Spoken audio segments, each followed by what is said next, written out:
Baik, selamat pagi semuanya. Hari ini kita pertemuan yang kelima untuk mata kuliah pajak internasional.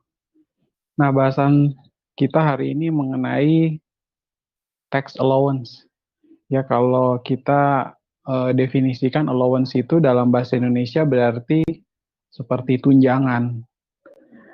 Ya, ada tunjangan yang diberikan dalam bentuk pajak oleh pemerintah atau oleh Direktorat Jenderal Pajak.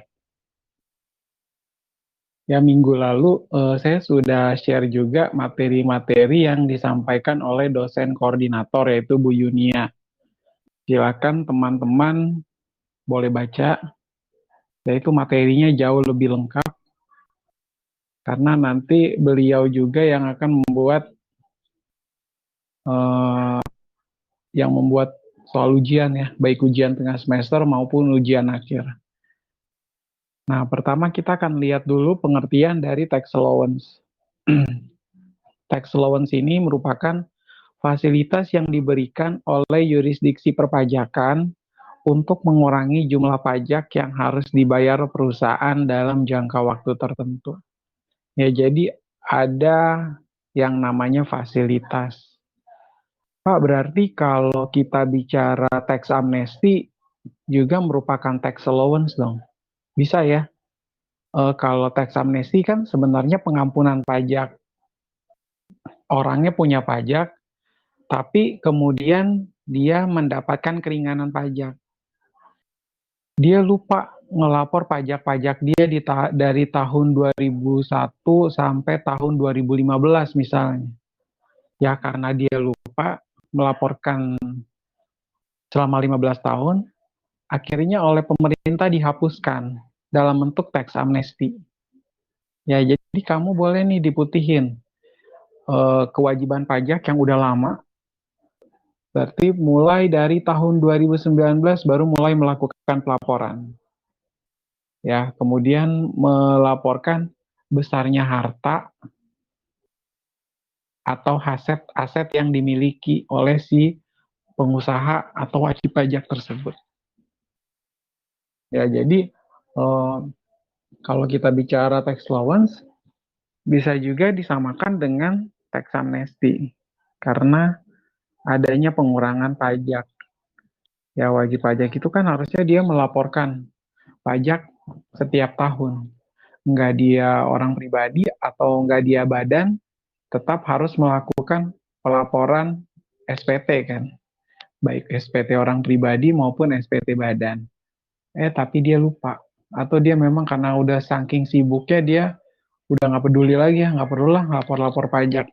Nah itu kan pemerintah tahu, pemerintah bisa melihat berapa banyak jumlah WP orang pribadi maupun WP badan, kok ternyata yang melaporkan hanya segelintir orang saja, beberapa orang saja, nggak semuanya.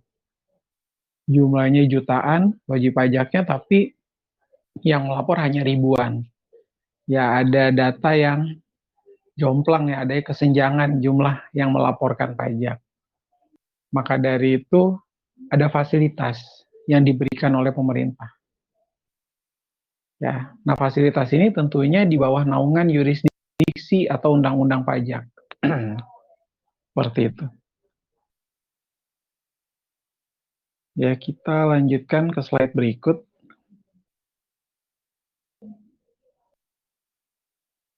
Nah, dasar hukumnya dari mana, Pak? Dasar hukumnya itu dilakukan di Indonesia itu di pasal 31A Undang-Undang Nomor 36 Tahun 2008 tentang pajak penghasilan. Ya, tentunya kita menggunakan Undang-Undang Nomor 36 Tahun 2008. Tepatnya di artikel atau pasal 31A. Kemudian peraturan turunannya itu ada di Peraturan Pemerintah Nomor 18 Tahun 2015. Ya, lalu perubahan keduanya dari Peraturan Pemerintah Nomor 1 Tahun 2007. Yaitu ada di Peraturan Pemerintah. Kemudian di bawahnya ada lagi Peraturan Nomor 41 garing PJ Tahun 2013. Nah, ini tentang tata cara pemberian fasilitas pajak penghasilan, penetapan realisasi penanaman modal, penyampaian kewajiban pelaporan, dan pencabutan keputusan persetujuan pemberian fasilitas pajak penghasilan untuk WP yang melakukan penanaman modal di bidang-bidang usaha tertentu dan atau di daerah tertentu. Ya, jadi ada pemberian fasilitas. Pak, tapi sebenarnya fasilitas yang kayak gimana sih, Pak? Ya, fasilitas itu misalnya gini, perusahaan baru menjalankan usaha, katakanlah baru 8 bulan. Ternyata selama 8 bulan bekerja itu, selama 8 bulan melakukan operasional perusahaan, kondisinya nggak untung-untung, malah rugi. Mulai dari bulan ke-8, ke 1 tahun, ke 2 tahun, ke 3 tahun, 4 tahun, dan seterusnya sampai ke 5 tahun, kondisinya juga masih merugi. Ya, perusahaan padahal kalau didirikan kan tentunya nggak mau rugi terus. Ngapain gua kalau mendirikan perusahaan kalau nyatanya rugi? Nah, kerugiannya itu selama 5 tahun ke depan itu bisa dikompensasikan kerugiannya. Ya, jadi ada kerugian selama 5 tahun nantinya bisa dikompensasikan di dalam SPT badan. Tapi begitu kerugian di tahun yang ke-6 itu nggak boleh dikompensasikan lagi ya. Kerugian itu hanya bisa dikompensasikan sampai batasnya adalah 5 tahun. Nanti kita akan lihat contohnya seperti apa ya dalam menerapkan berkaitan dengan pemberian fasilitas. Ya, nah di situ di peraturan nomor 41 tahun 2013 adanya penetapan realisasi penanaman modal. Ya, jadi ditentukan juga berkaitan dengan penanaman modal. Kalau penanaman modalnya dilakukan oleh perusahaan atau badan asing, ya kalau dilakukan oleh badan asing, nantinya si badan asing ini juga ada kebijakan atau regulasi yang dikeluarkan oleh Direktorat Jenderal Pajak yang kemarin kita bahas berkaitan dengan BUT dan penghasilan dari BUT. Kalau dia menanamkan modal, lalu dia berniat untuk menanamkan seterusnya, dia nggak dikenain lagi pajak final tambahan 20%. Tapi begitu dia tarik dananya semua, dia bawa kembali ke negaranya, ya dia dikenain pajak 20%, ada tambahan. Ya, jadi syarat ketentuan berlaku ya ibaratnya kalau mau nanam duit atau menginvest uang ke Indonesia. Jadi si investor asing ini begitu dia punya perusahaan di Indonesia, dia melaporkan SPT badan. Kalau melaporkan SPT badan, kena PPh badan 25%. Tapi begitu dia mau tarik dananya, karena dia ngerasa, gue nggak mau lah invest di Indonesia. Di Indonesia nggak aman negaranya. Ya, banyak provokatornya misalnya. Mendingan tarik lagi dananya kembali lagi ke negara gue. Nah, begitu dia mau narik dananya, langsung dananya kepotong. Ya, dananya langsung kepotong, uang yang udah diinvest, udah dipotong pajak 25%, sekarang gue dipotong lagi tambahan 20%. Ya, kalau teman-teman masih ingat, buka lagi PowerPoint yang kemarin saya share juga ya di pertemuan sebelumnya. Di sana itu ada penjelasannya berkaitan dengan hal tersebut. Ya, pemotongan pajaknya kalau misalnya dia menarik seluruh uangnya. Ya, jadi ada penetapan realisasi penanaman modal. Kemudian penyampaian kewajiban pelaporan ya. Jadi begitu si wajib pajak ini dia sudah memiliki NPWP dan apalagi sudah dikukuhkan sebagai pengusaha kena pajak di Indonesia, tentu dia memiliki kewajiban untuk melaporkan SPT. Apakah itu SPT PPN, apakah itu SPT badan, ya. Tentunya dia harus melakukan kewajiban pelaporan. Ya, terlepas lagi kalau misalnya dia usahanya jasa konstruksi, ya silakan ada kaitannya dengan melaporkan SPT PPh 4 ayat 2 misalnya. Atau ternyata dia memberikan Jasa berarti memberikan jasa konstruksi, berarti dia dapat bukti potong PPh-nya. Ya. Ya, kemudian ada pencabutan keputusan persetujuan pemberian fasilitas pajak penghasilan untuk WP yang melakukan penanaman modal di bidang-bidang usaha tertentu. Ya, misalnya usahanya itu di bidang-bidang strategis di Indonesia. Tentunya mereka mendapatkan fasilitas. Atau misalnya perusahaan yang memang sengaja melakukan permohonan SKB, yaitu surat keterangan bebas. Apakah itu surat keterangan bebas PPh pasal 23, surat keterangan bebas PPh pasal 22, dan seterusnya. Emang ngapain Pak mereka minta atau bikin surat SKB? Ya apalagi kan surat SKB ini diajukan setiap ada transaksi atau invoice kita ajukan, ya kan? Kemudian pada saat SKB ini karena si perusahaan yang bersangkutan merasa bahwa PPh pasal 23-nya itu misalnya sudah terlalu besar. Ya contoh kecil waktu itu saya kasih contoh minggu lalu berkaitan dengan Garuda Indonesia. Karena Garuda Indonesia sudah terlalu banyak PPh pasal 23 yang dipotong, dia nggak mau dipotong terus. Dia nggak bisa kreditin karena dia nggak mau ambil resiko kalau SPT badannya lebih bayar, sehingga dia mengajukan surat keterangan bebas PPh pasal 23. Daripada dia dipotong PPh 23, ya mendingan selisih PPh 23-nya dia kumpulin kan, buat memenuhi keperluan atau kebutuhan yang lain. Atau bisa dipakai buat nambahin gaji karyawan. Ya kenapa enggak? Daripada dipotongin PPh 23, dia juga nggak bisa apa-apain. Dia mau jadiin kredit pajak PPh 23 nggak bisa. Dia jadiin biaya juga yang ngapain jadiin biaya. Lah kondisinya dia udah lebih bayar terus. Ya laba kena pajaknya pasti udah makin kecil. Udah nambahin dari kredit pajak PPh 23 dan juga biaya-biaya.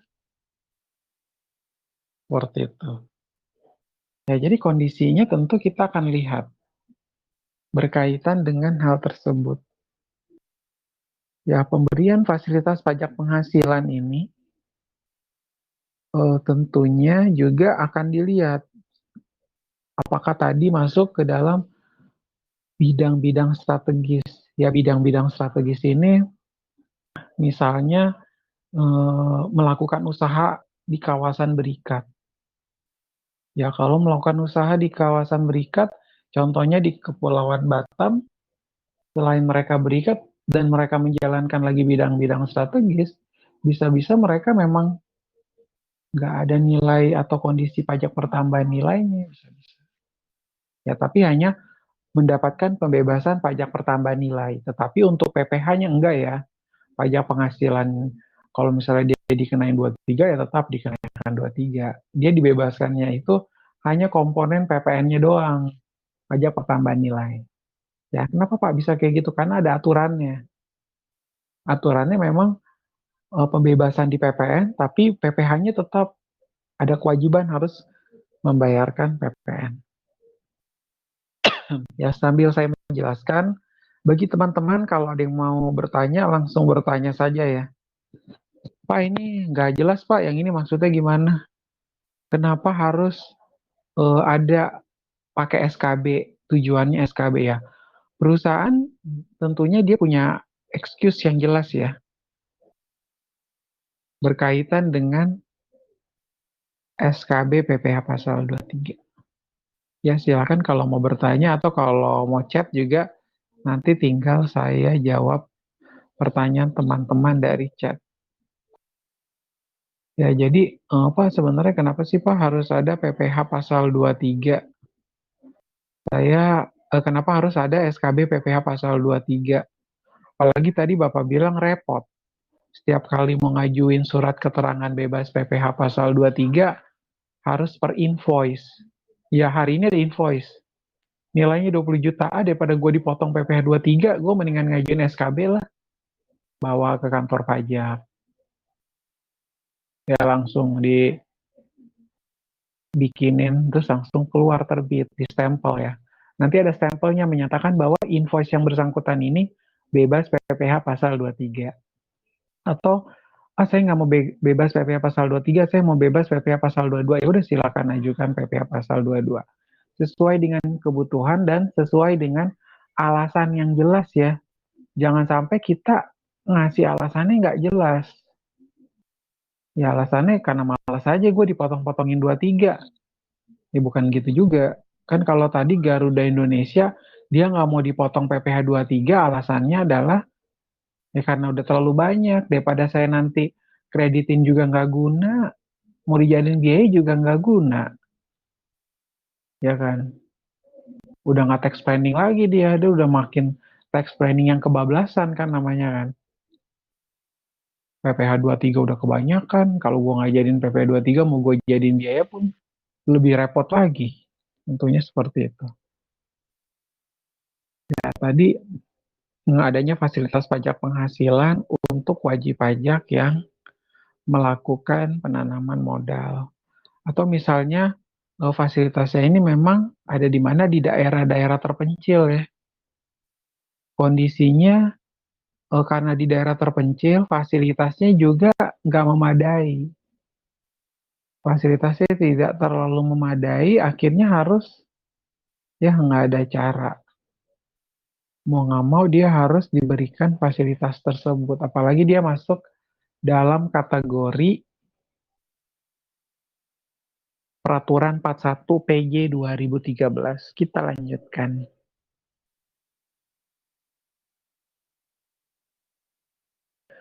Ya, kita lanjutkan di slide yang keempat. Nah, bentuk dari fasilitas.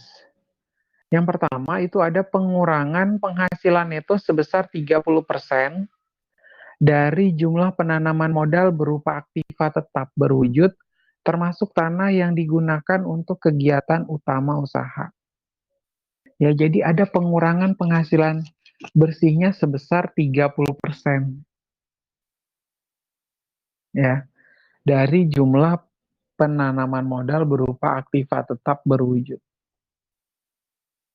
Wah, enak dong Pak, jadi pengurangan ya 30% itu juga sudah diatur ya menurut undang-undang.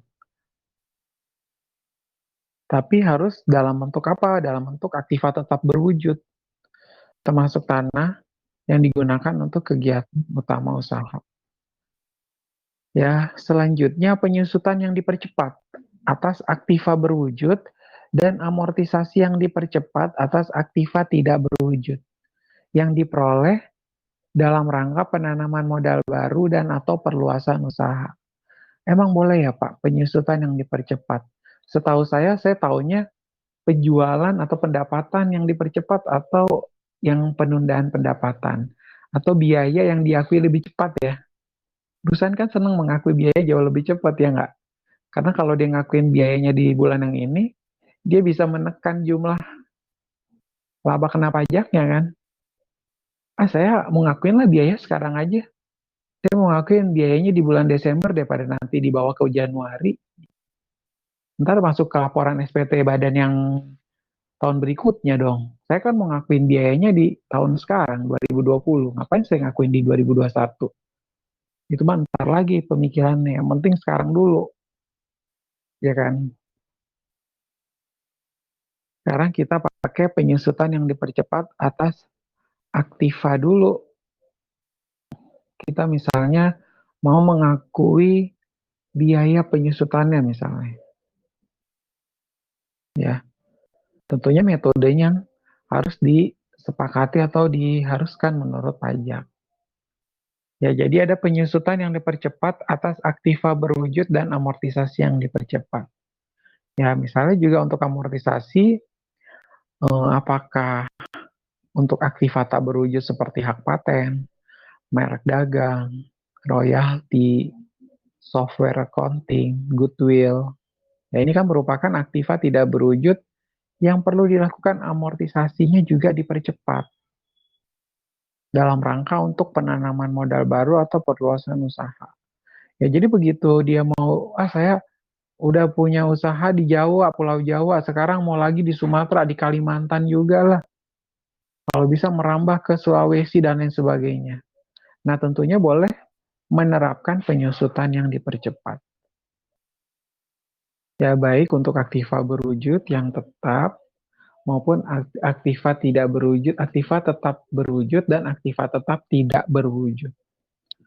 Kemudian yang ketiga, pengenaan pajak penghasilan atas dividen yang dibayarkan kepada wajib pajak luar negeri selain BUT atau bentuk usaha tetap di Indonesia sebesar 10% atau tarif yang lebih rendah menurut perjanjian penghindaran pajak berganda yang berlaku. Ya, jadi di sini tentunya ada pengenaan pajak penghasilan atas dividen yang dibayarkan. Ya, tapinya ini kepada siapa? Kepada WP luar negeri. Nah, dividen itu kan biasa dibayarkan 2 kali dalam setahun. Setelah rapat umum pemegang saham ya. Setelah RUPS dulu, habis itu baru dibagikan dividen. Ya Pak, di perusahaan tempat saya kerja, rapat umum pemegang sahamnya untuk yang tahun 2015 baru dilakukan Pak, tahun 2019. Ya nggak apa-apa, baru setelah itu dibagikan. Tetapi kita harus mengakui penghasilannya itu ya, penghasilan atas dividennya itu pada saat uang dividen tersebut dibagikan atau ditransfer kepada masing-masing investor. Padahal itu untuk rapat umum pemegang saham tahun 2015, tapi baru ditransfernya tahun 2019 kepada masing-masing investor. Ya berarti masuk dalam penghasilan tahun 2019 ya. Masuknya ke tahun 2019 itu. Seperti itu. Ya, selanjutnya. Ya, penghasilan. Nah, ini harus selain bentuk usaha tetap di Indonesia sebesar 10%. Ya. Jadi, bukan untuk BUT. Ini di luar dari BUT. Atau tarif yang lebih rendah menurut perjanjian penghindaran pajak berganda yang berlaku. Ya, kalau misalnya ternyata di dalam tax treaty atau perjanjian penghindaran pajak berganda, nah itu nanti tentunya bisa kita lihat. Nah, tentunya bisa kita lihat berkaitan dengan tarif, berkaitan dengan tax treaty. Oh, ternyata ada Pak tarif yang lebih rendah daripada 10%, yaitu 5%. Nah, kita gunakan itu kan. Ya, kalau ada tarif yang lebih kecil, ngapain pakai yang besar ya enggak? Kan itu namanya juga fasilitas. Seperti itu. Kemudian kompensasi kerugian. Ya, kompensasi kerugian yang lebih lama dari 5 tahun tetapi tidak lebih dari 10 tahun ya. Jadi kompensasi kerugian itu maksimal maksudnya itu adalah 5 tahun. Ya, tadi saya kasih contohnya dia 5 tahun.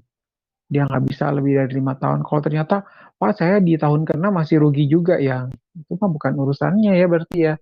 Karena di dalam aturan Direktorat Jenderal Pajak sudah jelas bahwa yang tahun ke-6 itu enggak, maka kita usahakan. Jangan sampai di tahun ke-6 juga rugi ya. Kalau bisa laba. Ruginya kan coba dibatasin sampai tahun ke-5 doang. Lagian ngapain perusahaan rugi juga kan? Tentunya harus seperti itu.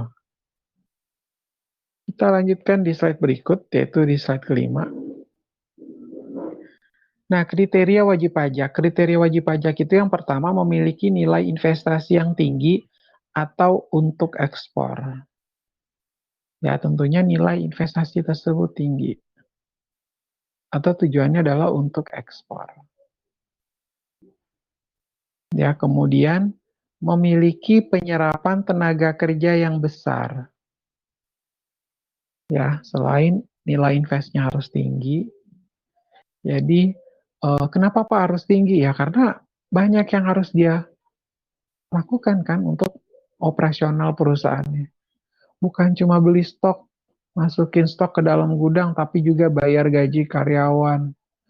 Kemudian dia juga harus beli aset di dalam perusahaannya, beli mesin, ya harus masukkan meja, kursi, lemari dan lain sebagainya dalam rangka karyawannya supaya bisa bekerja. Tentunya kalau dia berniat untuk memperbesar usahanya atau memperluas usahanya, dia perluasan usaha ke daerah-daerah lain dan seterusnya. Ya, harus memiliki nilai investasi yang tinggi. Kemudian memiliki penyerapan tenaga kerja yang besar ya. Sumber daya manusianya juga harus besar. Ya, apakah itu nanti sumber daya manusianya ini apakah di-hire dari dalam negeri sendiri atau dari luar pun itu tentu ada. Kemudian memiliki kandungan lokal yang tinggi. Ya, memiliki kandungan lokal yang tinggi. Tentunya pada saat kandungan lokal yang tinggi ini, artinya apa Pak? Artinya satu berkaitan dengan baik sumber daya alam, kemudian baik SDM-nya juga, dan juga berkaitan dengan persediaan yang ada di dalam perusahaan tersebut. Ya, kita lanjutkan di slide berikut, yaitu di slide yang ke-6. Jenis usaha. Nah, berbagai jenis usaha yang termasuk dalam 66 bidang usaha tertentu dan atau dalam 77 bidang usaha tertentu dan daerah tertentu dengan syarat dan ketentuan yang berlaku. Ya, jadi ada syarat dan ketentuan berlaku. Dan ini meliputi 77 bidang usaha tertentu. Ya, ini yang masuk juga ya di dalam bidang strategis yang tadi saya bahas. Bahwa ada bidang-bidang strategis yang memang dia mendapatkan pembebasan. Atau misalnya gini ya, usahanya di Indonesia dia mau impor mesin. Mau impor mesin dari Eropa. Tujuannya untuk melakukan usaha lalu di kawasan berikat. Nah, ini dia bisa masuk dalam kategori ini. Ya, apalagi ternyata usahanya itu misalnya melibatkan banyak sekali sumber daya manusia dan tidak perlu memiliki kemampuan atau keterampilan yang tinggi, berarti artinya bisa memberdayakan rakyat banyak gitu ya, artinya seperti itu. Ya, tentunya akan banyak memberikan perlindungan terhadap bidang-bidang tertentu. Kemudian syarat pemberian fasilitas telah merealisasikan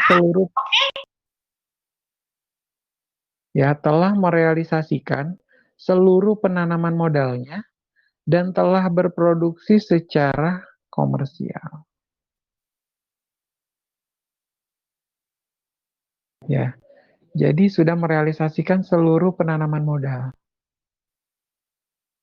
Ya, dan sudah berproduksi secara komersial. Ya, karena dari sini nanti pemerintah ya, Direktorat Jenderal Pajak tentu dia akan memeriksa. Oh, ternyata dia sudah merealisasikan seluruh penanaman modalnya. Kemudian sudah berproduksi secara komersial dan dinyata dan dirasa memang sudah memberikan keuntungan atau sudah ada laba dari perusahaan yang bersangkutan. Kita lanjutkan di slide berikut, yaitu di slide ke-7. Nah, alur permohonan tax allowance. Ya, di sini itu ada di peraturan BKPM nomor 8 tahun 2015. Ya, ini berkaitan dengan penanaman modal. Nah, alur permohonan tax allowance di Indonesia. Pemohon menyampaikan permohonan dan penyerahan persyaratan ke front officer PTSP BKPM. Ya. Kemudian permohonan yang sudah lengkap dan benar akan ditindaklanjuti. Ya, tentunya akan dilihat ya oleh si Badan Koordinasi Penanaman Modal ini. Kemudian dia akan memeriksa permohonan ini sudah lengkap dan benar atau belum. Ya, kalau sudah oke, lalu ada penindaklanjutan. Nah, si BKPM menyelenggarakan rapat trilateral. Ya, dia tentunya akan melakukan rapat, duduk, dengar, ya, menerima masukan kritikan-kritikan berkaitan dengan permohonan yang diajukan tadi. Lalu si BKPM ini akan melakukan apa? Persetujuan atau penolakan permohonan usulan dalam jangka waktu 25 hari kerja. Ya, jadi itu batasannya adalah 25 hari kerja. Lama banget Pak, iya, karena kan kasusnya bukan dari kita doang. Bisa jadi ada dari perusahaan-perusahaan lain. Mau nggak mau kita mesti tunggu. Ya, udah mau hampir sebulan dong Pak. Iya, pokoknya dalam jangka waktu nggak sampai lebih dari 1 bulan, itu minimal sudah keluar persetujuannya atau penolakan permohonan usulan tersebut. Ya, nah ini sumbernya bisa dilihat di dalam Ortex ya teman-teman. Kalau mau baca, silakan baca ortex.org. Ya, berkaitan dengan alur permohonan tax allowance. Oh Pak, berarti kalau misalnya kita mau dapat tax allowance, kita mesti ngajuin surat. Ya sama ya. Kita bikin, mau minta surat keterangan bebas PPh 23 atau 22, kita ngajuin surat. Kita mau bikin pengajuan tax allowance, kita juga harus bikin surat. Anda mau minta keringanan, misalnya kita mau bikin keringanan PPh pasal 25, angsuran PPh 25, atau penundaan pelaporan dan pembayaran SPT badan, kita pun harus mengajukan surat. Jadi selalu melakukan korespondensi dengan kantor pajak. Ya, tempat di mana perusahaan berdomisili. Nanti dari sana mendapatkan tujuan kah atau tidak ya. Oh, kalau ternyata ini nggak melakukan tidak ada persetujuan, ya udah berarti nggak bisa dijalankan. Tapi ternyata pada saat ngajuin permohonan penundaan pelaporan SPT badan, boleh ngelaporin bulan September. Wah, silakan berarti ya. Puji Tuhan, alhamdulillah mungkin kita akhirnya bisa melakukan pelaporan seperti itu. Yaitu jangka waktunya adalah 25 hari kerja. Alur permohonan tax allowance di Indonesia. Ya, kita lanjutkan. Di slide berikut, di slide ke-8,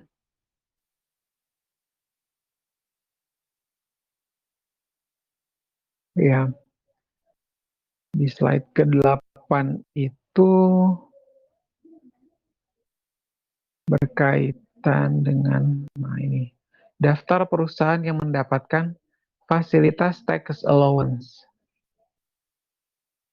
Ya, fasilitas, jadi perusahaan-perusahaan mana aja sih yang mendapatkan fasilitas tax allowance tahun 2015? Ya, ada PT Toyota Motor Manufacturing Indonesia. Nilai investasinya adalah 2,76 triliun.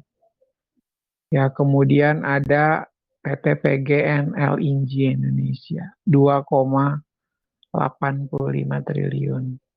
Wilmar Bioenergi Indonesia, 36 juta US dollar.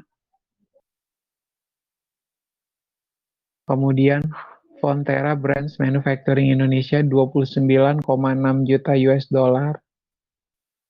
Inno Motors Manufacturing Indonesia, 202,5 juta US dollar. PT Supreme Energi Muara Labo, 828 miliar. PT Wilmar Nabati Indonesia, sama ya, 828 miliar. PT Suzuki Indomobil Motor, 11,65 triliun. PT Shell Manufacturing Indonesia, 131 juta US dollar. PT Hankook Tire Indonesia, 428 juta US dollar. Ya, ini tuh adalah daftar perusahaan yang mendapatkan fasilitas tax allowance tahun 2015. Ya, apakah mereka karena menjalankan di bidang-bidang tertentu ya yang masuk dalam 77 perusahaan tadi, ataukah memang mereka juga karena memenuhi bidang-bidang strategis seperti itu untuk PT-PT yang bersangkutan. Nah, kita lanjutkan di slide berikut, di slide yang ke-9. Nah, kita lihat kasus pengurangan penghasilan itu sebesar 30% dari jumlah penanaman modal berupa aktiva tetap berwujud, termasuk tanah yang digunakan untuk kegiatan utama usaha. Ya, adanya pengurangan penghasilan itu sebesar 30%.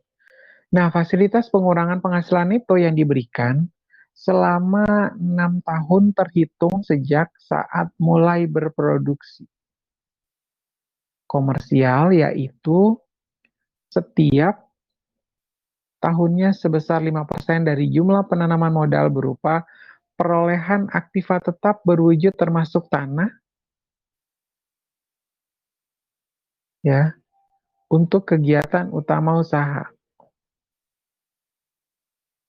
Nah, fasilitas ini sifatnya mengurangi penghasilan neto dalam hal mendapatkan keuntungan usaha atau menambah kerugian fiskal dalam hal mendapatkan kerugian usaha. Kita lihat contohnya. Contoh kasus, PT ABC melakukan penanaman modal sebesar 100 miliar rupiah berupa pembelian aktiva tetap berupa tanah, bangunan, dan mesin terhadap PT ABC dapat diberikan fasilitas pengurangan penghasilan neto atau investment allowance sebesar 5% dari 100 miliar rupiah. Yakni sebesar 5 miliar ya, 100 miliar dikali 5%, dapatnya adalah 5 miliar rupiah setiap tahunnya. Selama 6 tahun dihitung sejak saat mulai berproduksi komersial. Ya, jadi dia melakukan penanaman modal sebesar 100 miliar. Yang mana berupa pembelian aktiva tetap berupa tanah, bangunan, dan mesin. Lalu dia ternyata dapat fasilitas pengurangan penghasilan itu atau investment allowance sebesar 5% dikali 100 miliar. Itu diperoleh 5 miliar setiap tahunnya selama 6 tahun dihitung sejak saat mulai berproduksi secara komersial. Nah, kita lanjutkan.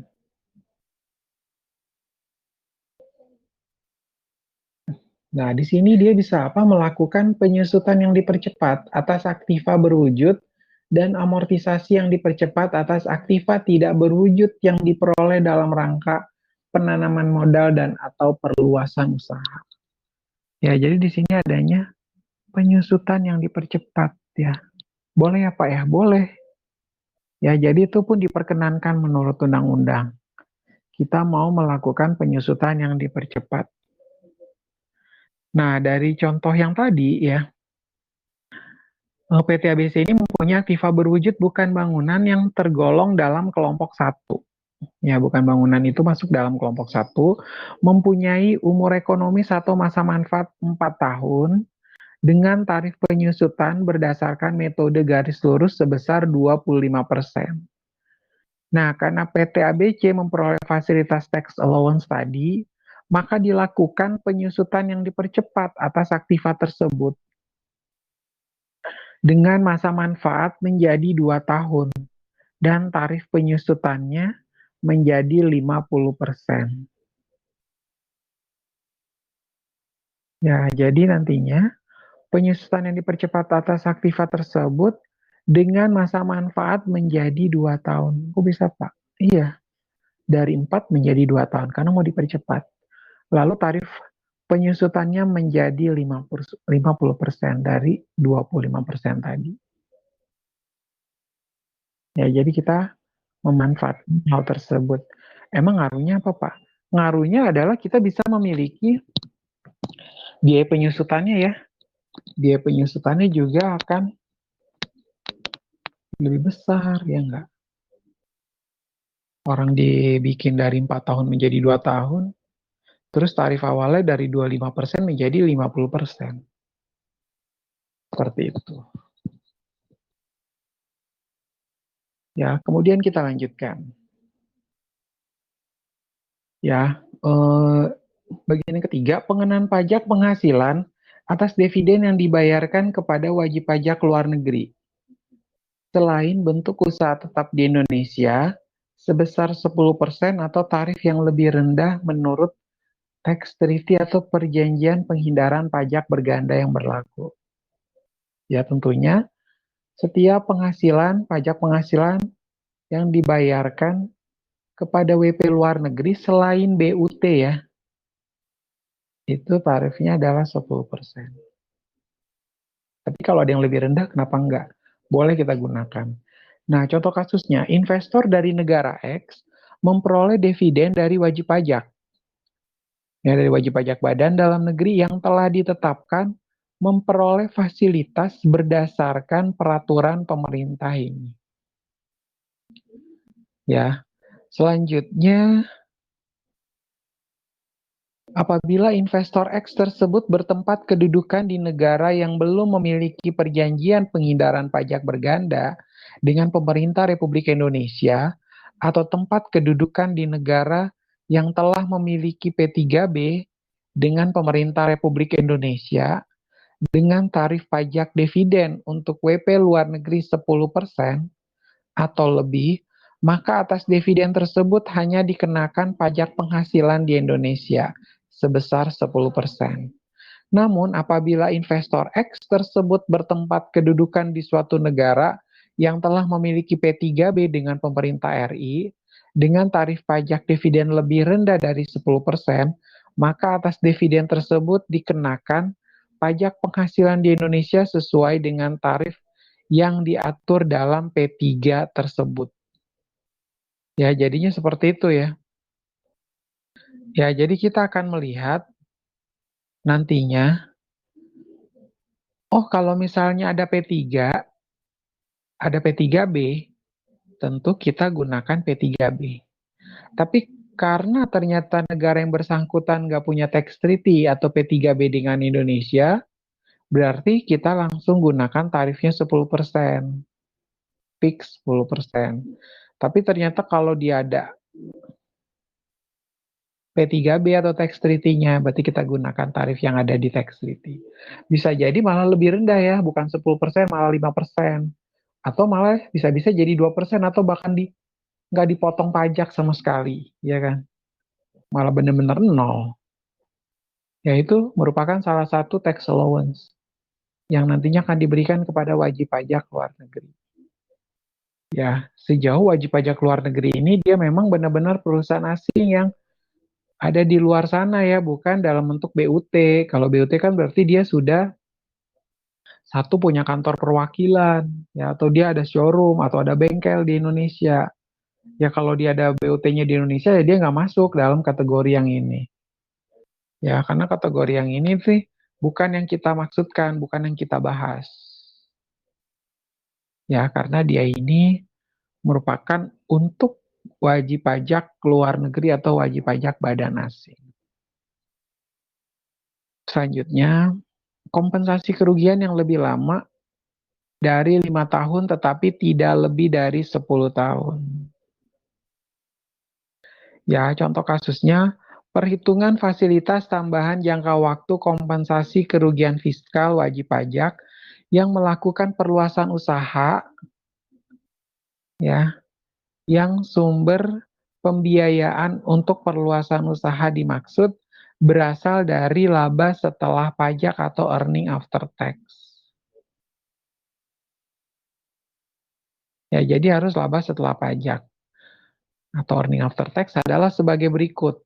Untuk tahun pajak yang berakhir pada tanggal 31 Desember 2015, PT DF memiliki laba setelah pajak sebesar 250 miliar.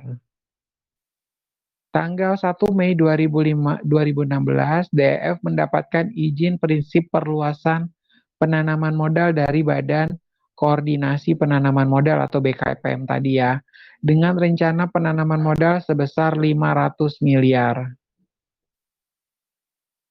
Ya, jadi ada izin prinsip perluasan penanaman modal. Kemudian yang ketiga, sumber pembiayaan untuk perluasan penanaman modal dimaksud berasal dari laba setelah pajak atau earning after tax tahun pajak 2015 sebesar 220 miliar. Dan sisanya berasal dari pinjaman sebesar 280 miliar rupiah. Ya, tentu kita akan lihat, menganalisa ya lebih tepatnya ya.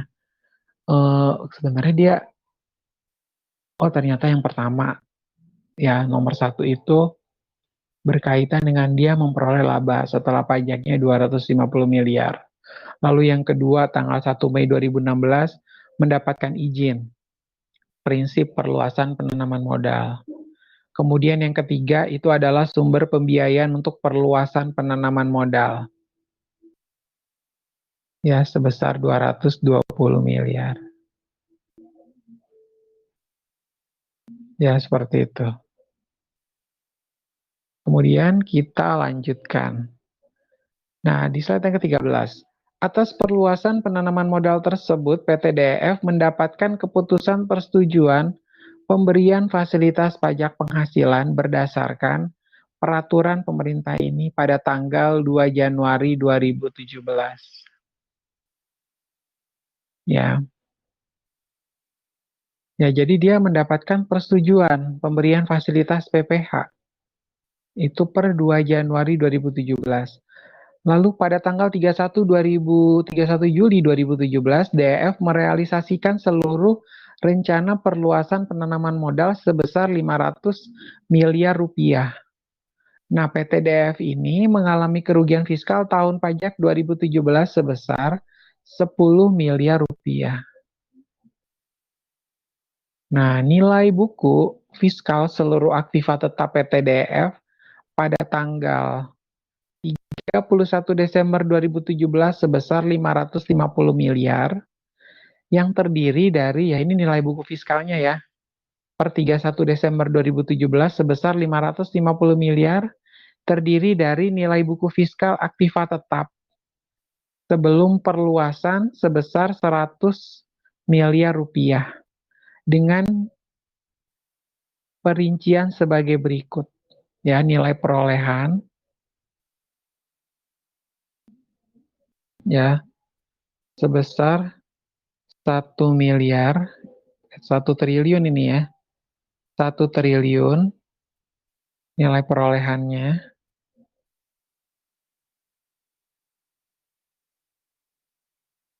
yaitu 1000 miliar berarti 1 triliun, dikurangi dengan akumulasi penyusutan sampai dengan 31 Desember 2017, ya akumulasi penyusutannya adalah 900 miliar, sehingga nilai bukunya, nilai buku fiskal, diperoleh 100 miliar rupiah. Ya. Kita lanjutkan. Kemudian nilai buku fiskal aktiva tetap perluasan sebesar 450 miliar rupiah dengan perincian 500 miliar dikurangi dengan akumulasi penyusutan sampai dengan 31 Desember 2017 yaitu 50 miliar. Sehingga nilai bukunya 500 miliar dikurangi 50 miliar diperoleh nilai buku 450 miliar. Nah, besarnya kerugian fiskal yang mendapatkan fasilitas laba setelah pajak ya atau earning after tax itu sama dengan kerugian tahun pajak 2017 itu rumusnya ya. Ya sorry tadi rumusnya kerugian tahun pajak 2017 dikali laba setelah pajak yang ditanamkan kembali dibagi dengan nilai buku fiskal seluruh aktiva tetap pada tanggal 31 Desember 2017. Ya jadi seperti itu. Ya, kerugian tahun pajak 2017 dikali dengan laba setelah pajak, dibagi dengan nilai buku fiskal seluruh aktiva tetap pada tanggal 31 Desember 2017. Sehingga nanti Anda akan melihat, kerugian tahun pajak 2017 10 miliar, ya. Kemudian kita kalikan dengan laba setelah pajaknya 220 miliar, dibagi dengan nilai buku fiskalnya adalah 550 miliar. Ya, jadi Anda bisa melihat itu. Ya, 220 miliar tuh angkanya ini ya. Tadi kan ada sumber pembiayaan untuk perluasan penanaman modal dimaksud berasal dari laba setelah pajak tahun pajak 220 miliar. Ya, 220 miliar. Kemudian 550 miliarnya itu diperoleh dari sini. Ya, nilai buku fiskal seluruh aktiva tetap PTDF pada tanggal 31 Desember 2017 adalah 550 miliar. Kemudian yang tadi kerugian fiskal itu Anda ambil dari nomor 6. Nih, PTDF mengalami kerugian fiskal tahun pajak 2017 sebesar 10 miliar rupiah. Sehingga Anda tinggal masukkan ke dalam sini ya. Kerugian tahun pajak 2017 10 miliar di sini. Lalu laba setelah pajak atau earning after tax yang ditanamkan kembali sebesar 220 miliar. Kemudian nilai buku fiskal seluruh aktiva tetap pada tanggal 31 Desember 2017 itu sebesar 550 miliar. Sehingga diperoleh angkanya adalah besarnya kerugian fiskal yang mendapatkan fasilitas sebesar 4 miliar. Ya, 10 miliar kali 220 miliar dibagi 550 miliar. Dapat angkanya adalah 4 miliar. Ini merupakan besarnya kerugian fiskal yang mendapatkan fasilitas. Ya, kita lanjut. Nah, jadi kerugian fiskal tahun pajak 2017 sebesar 4 miliar tersebut, ya,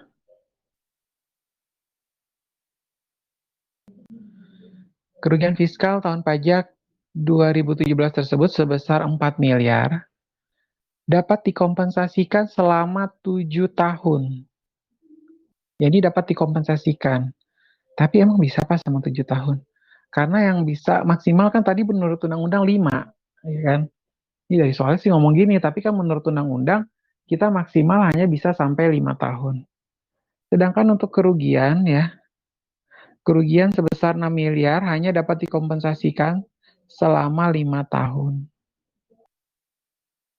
Ya, jadi itu hanya bisa dikompensasikan selama 5 tahun sesuai dengan undang-undang yang berlaku. Nah, atas kerugian fiskal tahun pajak 2018 dan tahun-tahun berikutnya lagi berikutnya tidak lagi dapat diberikan tambahan jangka waktu kompensasi ya. Nggak bisa ya tambah-tambah ya. Kerugian fiskalnya kan tadi kan maksimal 5 tahun. Terus ya udahlah, cengli lah saya nambah lagi ya 2 tahun lagi ya nggak gitu ya. Jadi Anda tentunya harus sesuai dengan undang-undang yang berlaku. Kemudian dapat diberikan tambahan jangka waktu kompensasi kerugian berdasarkan persyaratan sebagian sumber pembiayaannya berasal dari laba setelah pajak earning after tax karena kerugian fiskal yang dapat diperhitungkan hanya kerugian fiskal atas tahun pajak saat dimulainya berproduksi secara komersial yaitu tahun pajak 2017. Ya, jadi kurang lebih seperti itu. Ya, berkaitan dengan kerugian fiskal yang bisa diakui. Ya, silakan teman-teman kalau ada yang mau ditanyakan bisa ditanyakan dulu. Ya, berkaitan dengan hal tersebut.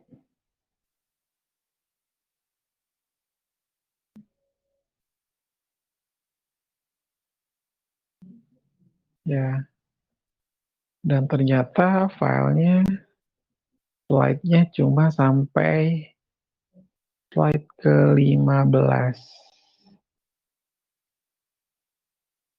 Ya,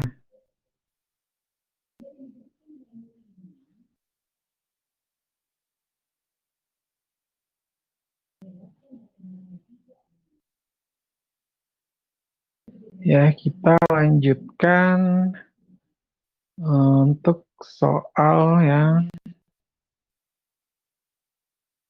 ini ada di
saya ada bahasan sedikit berkaitan dengan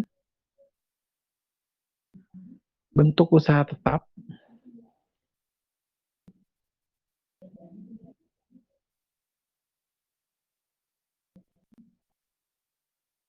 Saya akan share lagi yang berikut.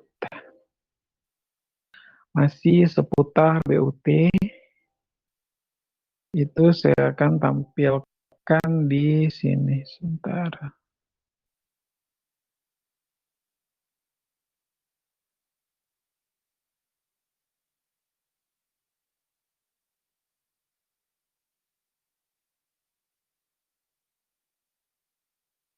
Ya, karena kemarin bahasan kita untuk bentuk usaha tetap itu belum terlalu banyak ya. Karena slide-nya hanya beberapa saja, sehingga belum memberikan, mungkin masih banyak pertanyaan-pertanyaan dari teman-teman, tapi masih banyak yang malu. Nah, maka dari itu perlu di-share lagi, supaya kita betul-betul jelas. Karena untuk bahasan BUT itu di pertemuan lanjutan udah nggak ada lagi. Kita tuh hanya bahas 2 sesi ya, berkaitan dengan bentuk usaha tetap dan penghasilan bentuk usaha tetap. Ya, maka dari itu perlu di-share berkaitan dengan materi atau hal-hal yang dianggap penting berkaitan dengan BUT. Mungkin ada yang masih kelewat, Pak, berkaitan dengan aturan atau dasar hukumnya, atau berkaitan dengan petunjuk pelaksanaan. Bisa juga dengan petunjuk teknis yang harus diatur berkaitan dengan bentuk atau badan usaha tetap. Ya, kalau minggu yang lalu saya menyampaikan untuk BUT ini batasannya tidak lebih dari 183 hari. Ya, selama si BUT itu datang ke kantor pelayanan pajak dan dia meminta untuk dijadikan sebuah bentuk usaha tetap atau badan usaha tetap. Ya, jadi ini emang siapa aja boleh Pak jadi BUT ya boleh, asalkan dia merupakan perusahaan dari luar ya, bukan perusahaan Indonesia. Perusahaan di Indonesia nggak mungkin jadi BUT. BUT itu hanya boleh perusahaan asing yang datang ke Indonesia. Ya, kemudian dikukuhkan sebagai bentuk usaha tetap. Nanti dia juga dapat nomor pokok wajib pajak. Lalu dia juga dapat selain bentuk usaha tetap, nanti dia bisa mendapatkan NPWP, SPPKP, dan juga surat keterangan terdaftar. Ya, jadi ada surat keterangan terdaftar juga berkaitan dengan hal tersebut.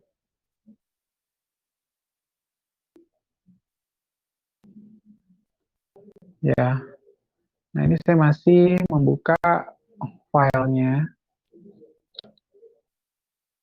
berkaitan dengan hal tersebut. Agak lama nih, ini kayaknya nih.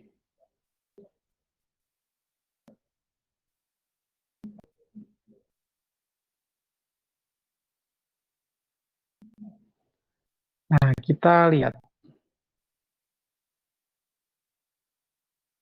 Ya, ini adalah bentuk usaha tetap. Ya, bentuk usaha tetapnya ini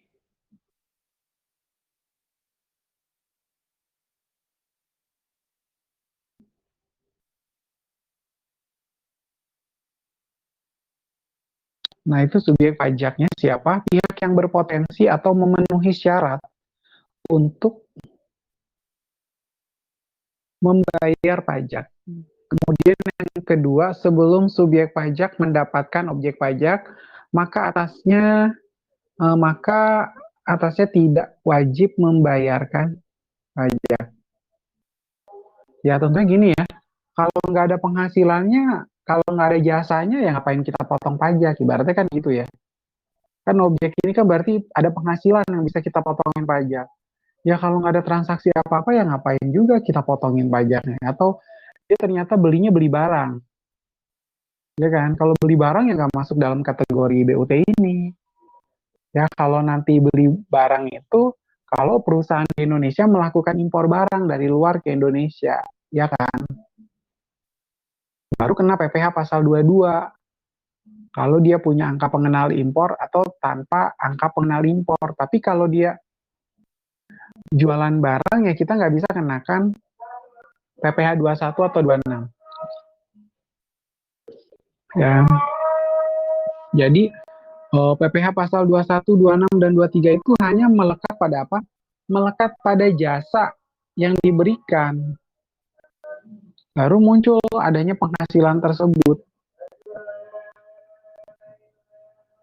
Ya, kemudian orang atau badan atau lembaga atau organisasi wajib membayar pajak manakala kewajiban subjektif dan objektifnya terpenuhi.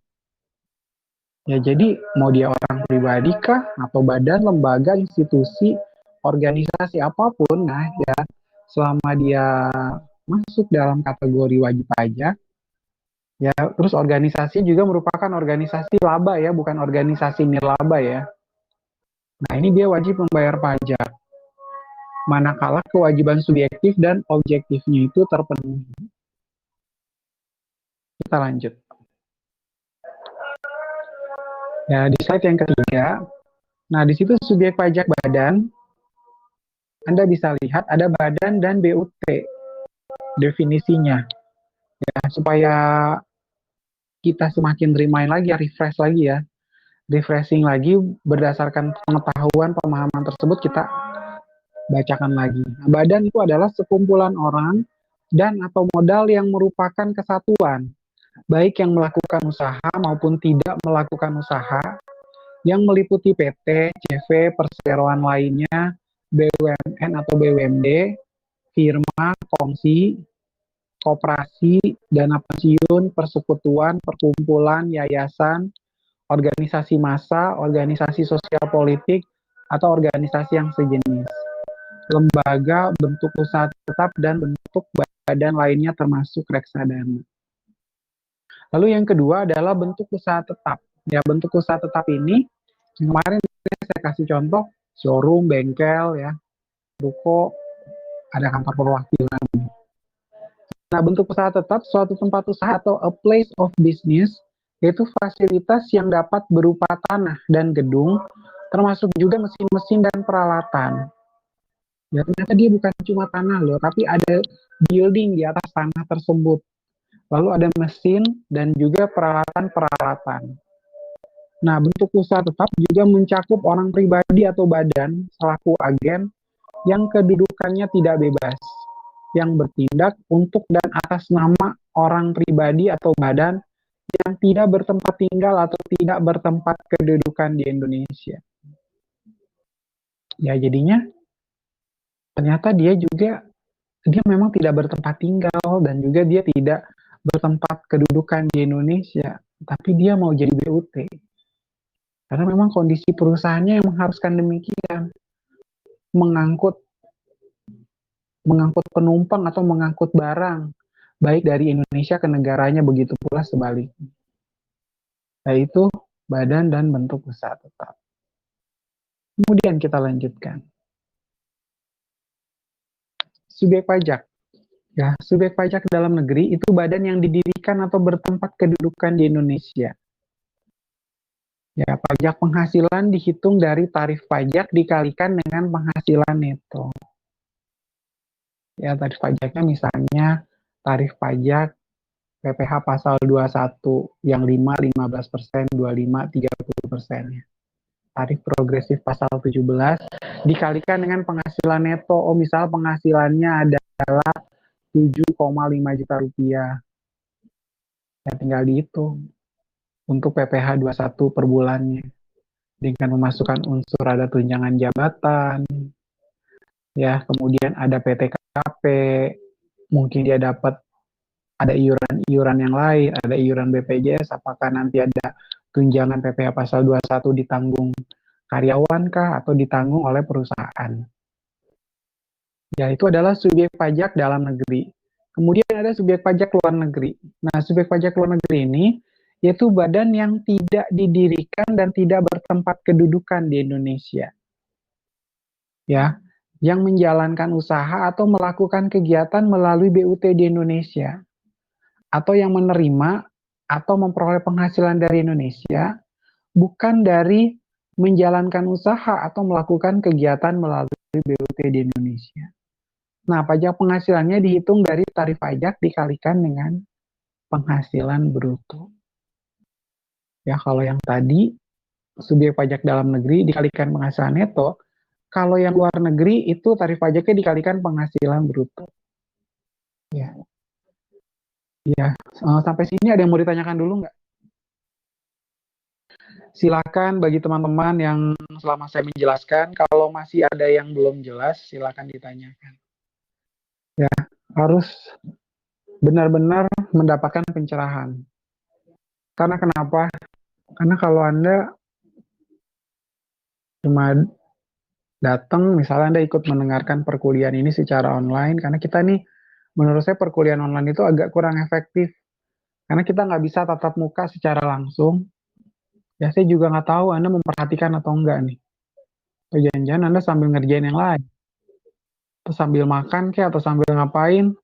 Saya nggak tahu. Makanya, ya supaya perkuliahan ini lancar, sebaiknya Anda pun harus tanya, ya. Ada tanya jawab juga. Kalau kita saling tanya jawab kan saya bisa tahu Anda, oh ternyata ini yang mereka nggak ngerti, ini yang sudah paham, ini yang belum paham. Jadi saya juga nggak bicara terlalu cepat. Ya Anda juga kan nggak wasting time kan. Anda udah capek-capek mendengarkan Big Blue Button, ternyata Anda juga nggak mendengarkan, juga percuma kan. Ya, percumanya kenapa ya? Pertama, Anda kan juga udah bayar uang kuliah. Terus Anda nggak memanfaatkan itu dengan baik, menurut saya sih nanti Anda rugi sendiri ya. Udah bayar uang kuliah, tapi Anda nggak nanya, nggak bertanya sampai sejelas-jelasnya. Ntar giliran mau bikin skripsi, misalnya ada beberapa teman-teman yang berminat ya, skripsinya tentang pajak internasional. Tapi ternyata sebenarnya saya mau nanya sih, cuman saya malu, pertanyaan saya kayaknya nggak berbobot, nggak usah mikir gitu ya. Yang penting kita tanya, siapa tahu pertanyaan Anda itu juga mewakili teman-teman yang lain. Iya sebenarnya gue juga mau nanya itu, cuman gue malu, tapi gue malas aja nanya, antar aja lah nanyanya di luar perkuliahan gitu ya, jangan gitu. Ya gunakan sebaik-baiknya kan. Setiap perkuliahan itu Anda gunakan sebaik-baiknya. Kalau bisa Anda udah tahu di perkuliahannya, kenapa nanti kita harus di luar jam kuliah kita bertanya lagi ya nggak? Misalkan Anda pas lagi kuliah, Anda benar-benar tahu juga. Kan saya kemarin bilang ya dalam perkuliahan itu, sebaiknya mahasiswanya tuh jauh lebih paham daripada dosennya. Mahasiswanya jauh lebih ngerti, dosen tuh hanya sebagai apa? Sebagai perantara doang, mediator. Karena tujuannya dosen adalah mensukseskan mahasiswa-mahasiswinya lulus tepat waktu, nilai IPK yang baik, dan bisa mempertanggungjawabkan ilmu yang ada. Nah, jangan sampai udah dijelasin, ternyata yang nyangkutnya dikit. Menurut saya Anda nanti rugi sendiri. Ya itu saya alami juga ya, waktu dulu saya kuliah saya nggak terlalu memperhatikan. Atau saya kadang saya juga masih ogah-ogahan dulu waktu saya kuliah. Begitu saya udah memilih ngajar dan akhirnya saya jadi dosen, terus saya akhirnya baru merasa, wah kemarin nyesel banget. Waktu belajar mata kuliah ini saya nggak terlalu perhatikan baik. Ya, contohnya ya saya waktu itu saya nggak terlalu memperhatikan mata kuliah statistik atau matematika ekonomi. Padahal itu penting banget pada saat saya buat penelitian. Ya statistik kan penting banget kita bikin penelitian kalau mau pakai metode regresi berganda. Karena saya nggak terlalu memperhatikan, akhirnya saya nggak ngerti dan harus buka lagi YouTube, Google lagi, googling gimana caranya kalau mau uji korelasi heterokedastisitas yang menambah variabel-variabel. Nah, itu nanti akan merugikan buat kita. Ya, kalau teman-teman mau bertanya, langsung bertanya aja. Nanti kalau ditunda-tunda malah nanti akan rugi sendiri. Kita lanjutkan, lihat dulu ya.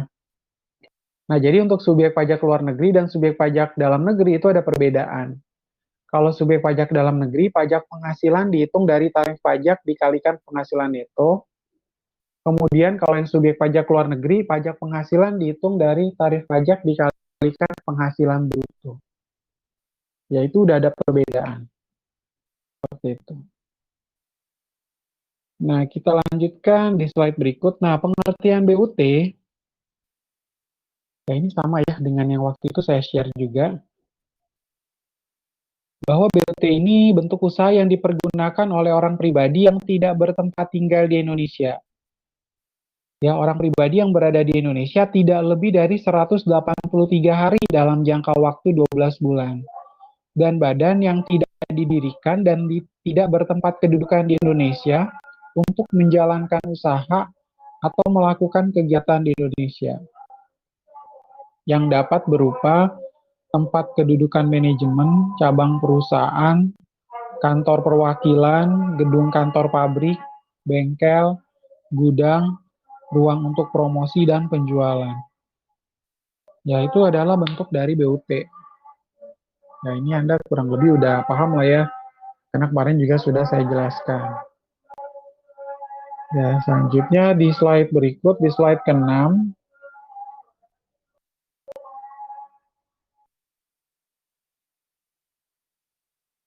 ya, di slide ke-6 itu kita bahas tentang masih dalam bentuk usaha atau kegiatan-kegiatan di Indonesia itu apa saja. Ya, di slide yang ke-6 ini, nah ini agak lemot. Ya, untuk slide yang ke-6. Ya, itu masuk di dalamnya masih ada pertambangan dan penggalian sumber alam, wilayah kerja pertambangan minyak dan gas bumi, kemudian perikanan, peternakan, pertanian, perkebunan atau kehutanan, proyek konstruksi, instalasi atau proyek perakitan, pemberian jasa dalam bentuk apapun oleh pegawai atau oleh orang lain, ya sepanjang dilakukan lebih dari 60 hari dalam jangka waktu 12 bulan. Orang atau badan yang bertindak selaku agen yang kedudukannya tidak bebas. Agen atau pegawai dari perusahaan asuransi yang tidak didirikan dan tidak bertempat kedudukan di Indonesia, yang menerima premi asuransi atau menanggung resikonya di Indonesia. Kemudian komputer, agen elektronik, atau peralatan otomatis yang dimiliki, disewa atau digunakan oleh penyelenggara transaksi elektronik untuk menjalankan. Ya, itu ada di slide ke-6. Kemudian di slide yang ke-7, ya di slide yang ke-7, ya tuh ini masih lama sekali ya, nggak dibuka-buka ya.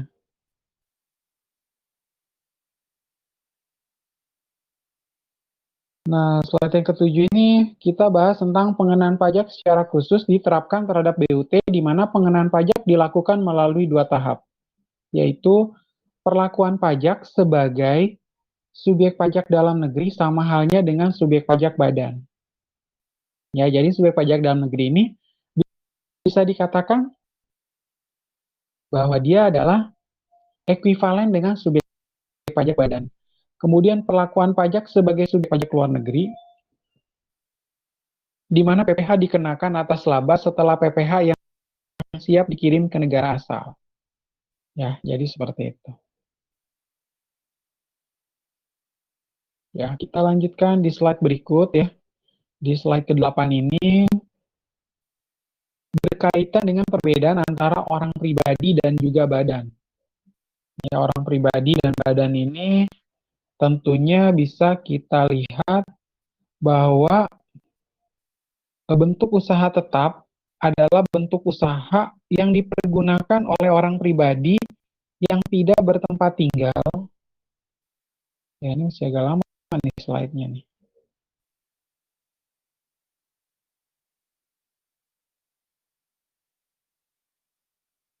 Ya, orang pribadi dan badan. Nah, tentu kita bisa lihat ya, kalau misalnya berkaitan dengan orang pribadi, kita akan potong dia PPh pasal 21.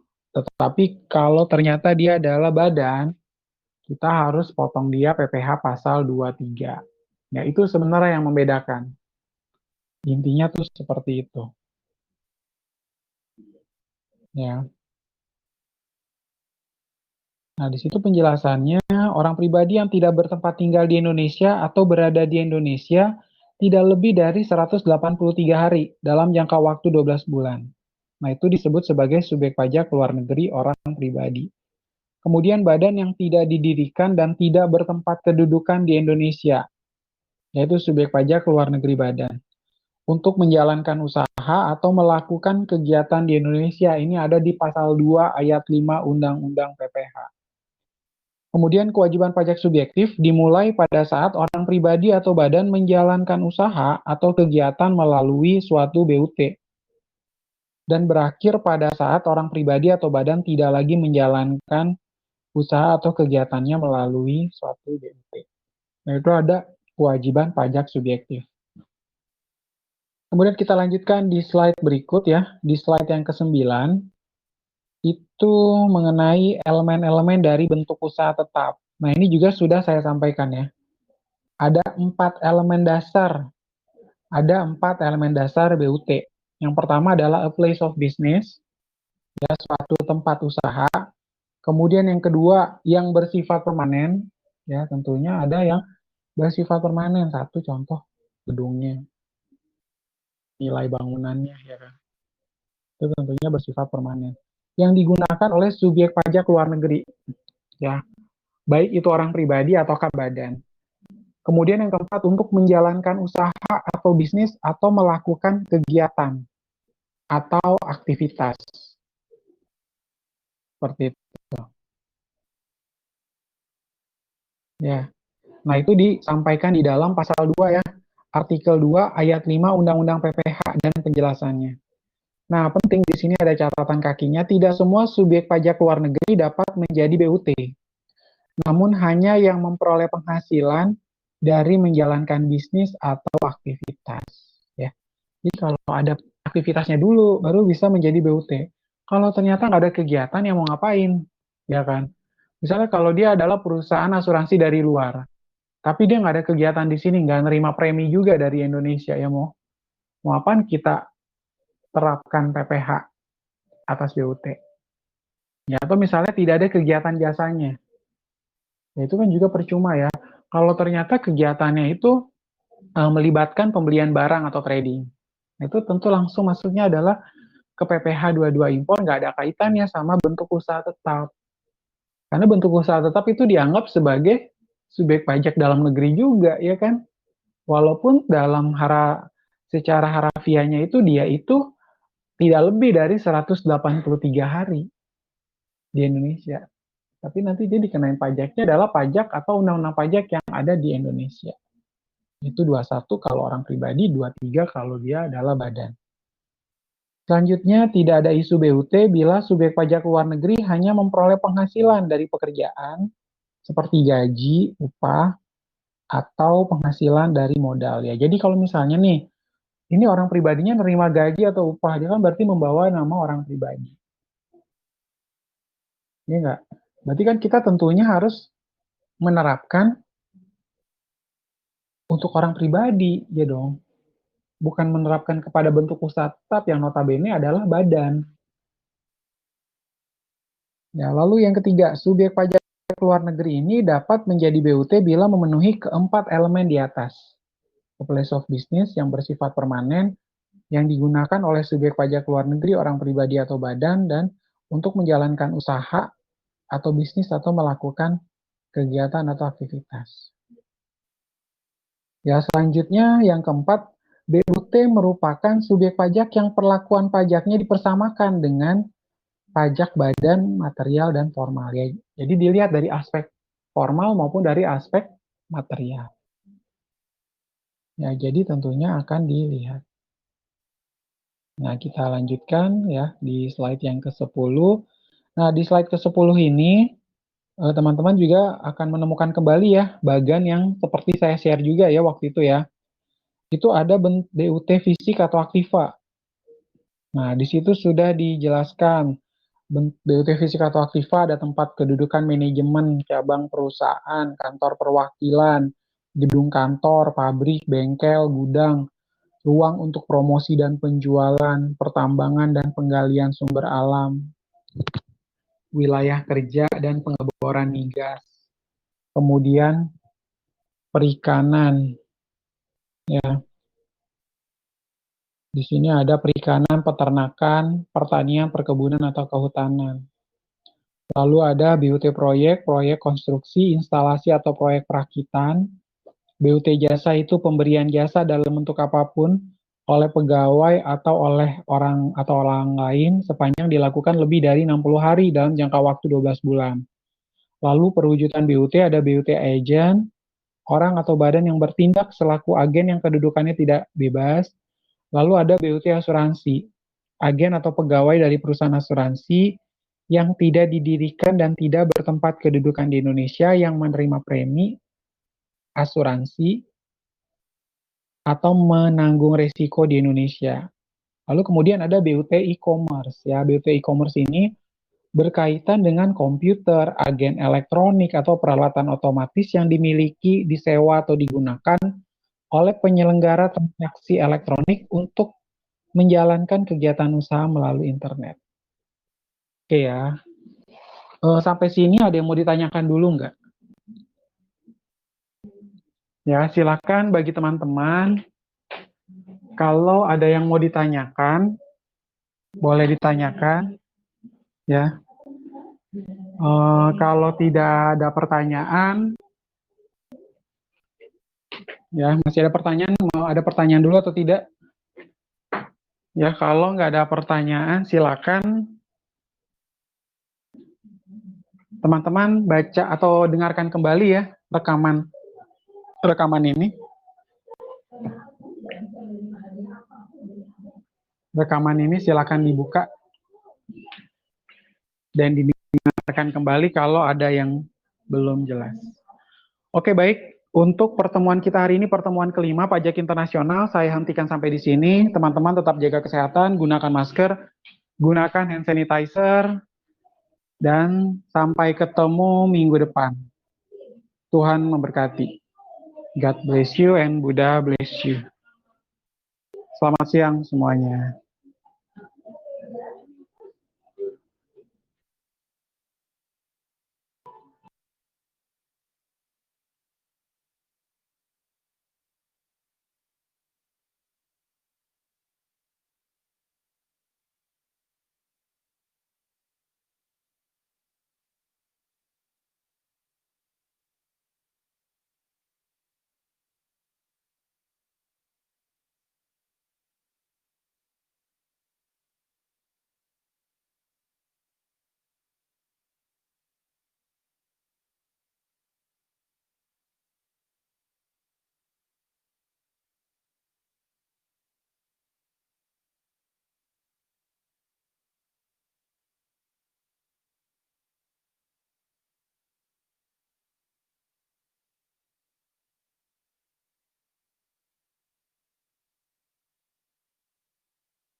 You are currently the only person in this conference.